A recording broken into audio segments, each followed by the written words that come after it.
Bem, aqui eu estou num processo criativo de um trabalho que foi é, solicitado por Viga Gordilho para uma exposição que acontecerá em julho na Galeria Canizares, de uma orientanda dela da pós-graduação.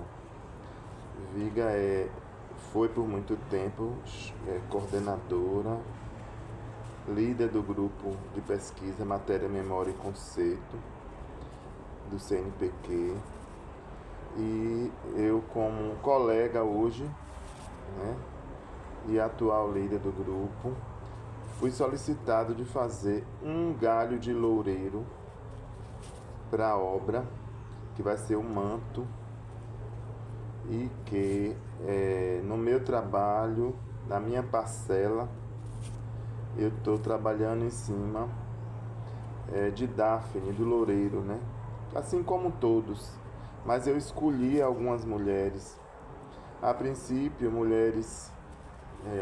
minha mãe, bora dizer, Dona Maria Lacerda, que nunca foi abafada pela sociedade por ter casado com um homem negro, Joaquim Ferreira de Oliveira, meu pai, e que na época ela era chamada de branca suja.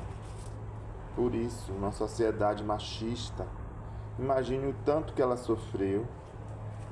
Pra vocês terem uma ideia, a minha avó não foi no casamento por isso. E depois ela se tornou a maior amiga e sogra de meu pai, né? Meu pai era como o maior, talvez o melhor genro que ela teve. Que você vê o que a vida faz, né? Então ela foi abafada nesse sentido, porque nos outros ela era uma mulher independente, trabalhava com costura. Talvez seja por isso que eu seja estilista hoje, porque eu namorei por muito tempo os processos criativos dela.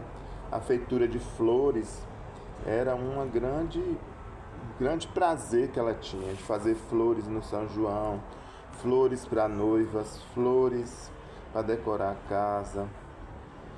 A artesania era muito presente em Dona Maria Lacerda de Oliveira. Então eu vou pensar, por isso que talvez meu trabalho tenha essa força do arquétipo feminino, né?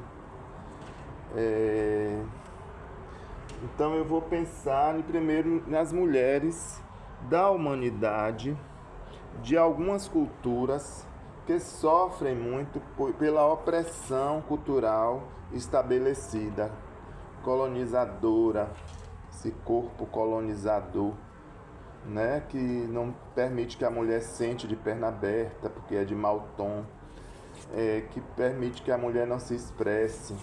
E daí por aí vai, as gueixas, as mulheres que são oprimidas, seus pés se tornam pés de lótus, flor de lótus, de tão pequeno que eles são, e isso para elas se torna um prazer, um desejo, mas na verdade é uma opressão, ao meu ver, quem está à distância, né?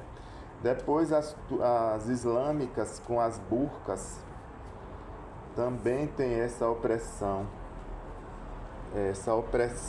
de não poder mostrar o rosto, né? Na África também as mulheres por muito tempo, em algumas regiões, alguns países, tiveram seu clítoris cortado, né? Para elas não poderem sentir prazer. Para que maior opressão do que essa, gente? Do corpo, né? De banir um corpo de se expressar sexualmente, numa função natural, né, do ser humano. Daí em diante eu vou trabalhar com algumas mulheres, como escrava Anastácia, escravizada, né?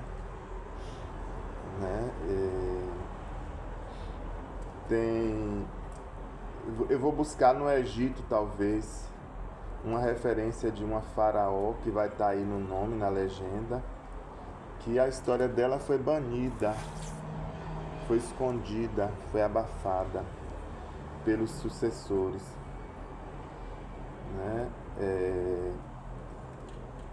Aí você vai ter Mãe Estela de Oxóssi aqui na Bahia. Você vai ter Nise da Chuveira, né, que trouxe grandes evoluções, né?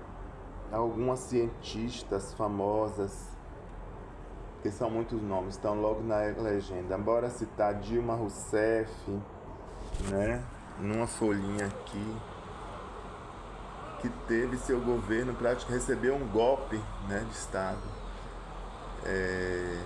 Tem Dandara dos Palmares, tem a Kiana Mendieta, né? Tem aqui uma chinesa que foi cientista nuclear, e tantas outras, né? As gueixas, eu sempre coloco as gueixas porque elas estão... A mulher girafa, de cabeça para baixo aqui. Vocês vão ver várias figuras que participaram da nossa história, tanto brasileira quanto mundial.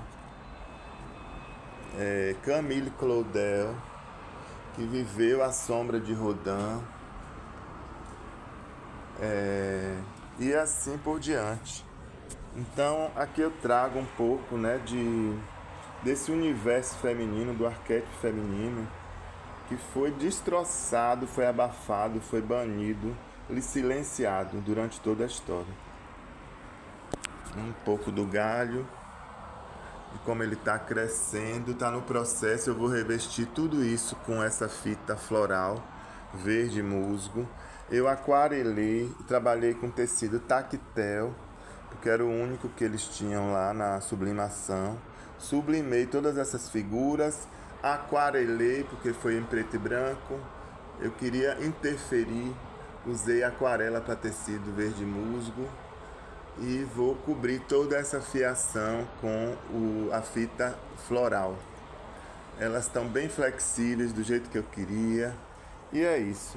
Aqui o fruto, a flora do louro, ela nasce para mulher. A flora, ela tem essa coisa binária, né? Se for um loureiro feminino, ele na botânica, as flores são brancas, masculinos são amarelas, são mais lustrosas, e quando a pessoa planta o loureiro, as duas juntas, nasce um fruto preto, maravilhoso, né? Uma coisa, bora dizer, trans, e que é consumido também para os nossos temperos, assim como a folha do loureiro na nossa culinária, para dar relação, tem a relação de, como é que se diz, de boa digestão, de retirar cólicas, só não pode ser consumida por mulheres grávidas porque é abortiva, né?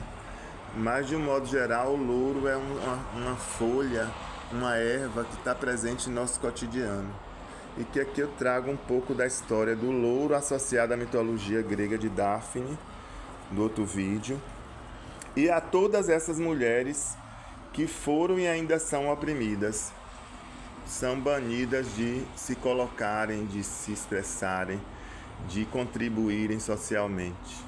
Um bom dia para vocês.